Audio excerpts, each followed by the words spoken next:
começa agora o Estilo e Saúde, seu espaço para discutir qualidade de vida. O equilíbrio é fundamental para manter a saúde do corpo e da mente. E tão ou mais importante do que tratar as doenças é prevenir para que elas não apareçam.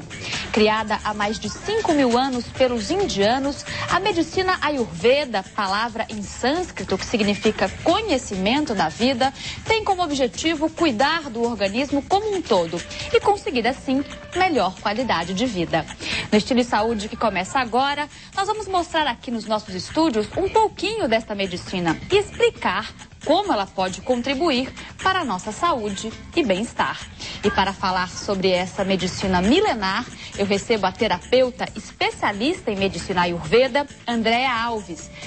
Andréa, bem-vinda ao Estilo e Saúde. Obrigada. Quando é que começa, então, a medicina Ayurveda? Aliás, está correto falar medicina Ayurveda? Muita gente fala ayurvédica. Vale também? Vale. O Ayurveda é a palavra transliterada, né, do sânscrito para o português fica com esse fonema, mas ayurvédica se usa porque do inglês vem o Ayurvedic. Então esse termo também hoje a gente já portuguesado já se utiliza, está correto. E ela foi criada pelos indianos, então me conta um pouquinho da história dela. Foi. Há 5.000 anos atrás, a gente já tem alguns relatos de estudos e enfim, próprios tratados já tem essas datas e a gente consegue, desde essa época, já sentir alguma coisa dessa medicina. Mas os tratados mesmo, onde a gente encontra descrições de tratamentos, remédios, enfim, cirurgias, já vem de 3.000 anos mais ou menos para cá. Pois é, quando a gente fala medicina, essa é uma dúvida que as pessoas em casa têm, a gente fala aqui muito de terapias alternativas ou de terapias auxiliares, né? Nós, como ocidentais, né, normalmente somos alopatas, tomamos remédios, conhecemos cirurgia, hospitais ocidentais, né? Ela é uma medicina completa, quer dizer, toda a medicina indiana, a medicina Ayurveda, ela tem cirurgia, ela tem tratamento, ela tem medicamento? Tem.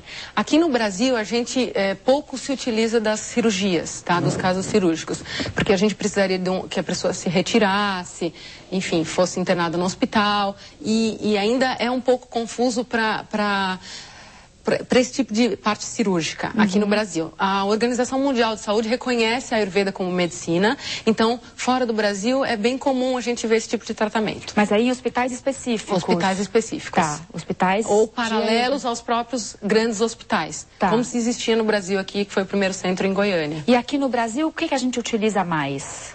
A gente utiliza principalmente, o que mais a gente acaba conhecendo são as partes de tratamentos brandos ou as massagens, principalmente, que são alguns tratamentos que a pessoa pode complementar e colocar no seu dia a dia sem que tenham que se retirar do seu convívio normal, porque outros a gente precisaria talvez de um retiro.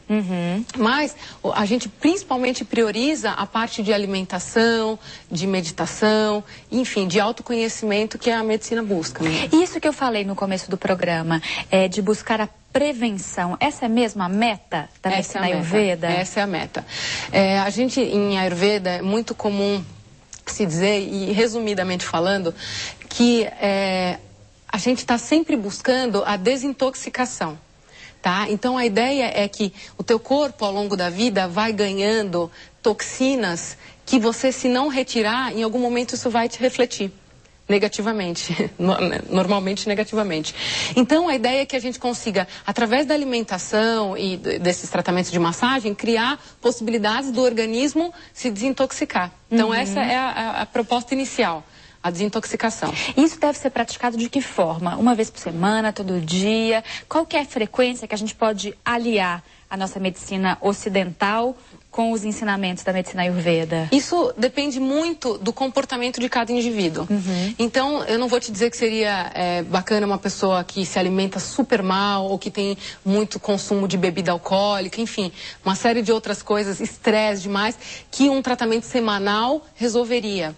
Em outros casos, quando a gente dá início a um tratamento e essa pessoa passa por um processo, às vezes, diário ou semanal, e ela mantém um estilo de vida mais adequado, ela pode fazer até uma vez por mês. Não é necessário que reincida com tanta frequência. E o que a medicina Ayurveda prega em relação à alimentação? Quais são os cuidados? Olha, principalmente a gente busca a observação do indivíduo. Então, é importante a gente estar dizendo que em Ayurveda, a gente nunca pode dizer que uma coisa é boa para você e para os outros também. Tá? Então, a primeira coisa que a gente vai fazer é um diagnóstico para avaliar o teu biotipo. E aí a gente já entra numa questão já que a gente chama de doshas, que são os biotipos, os 3 biotipos principais. Tá.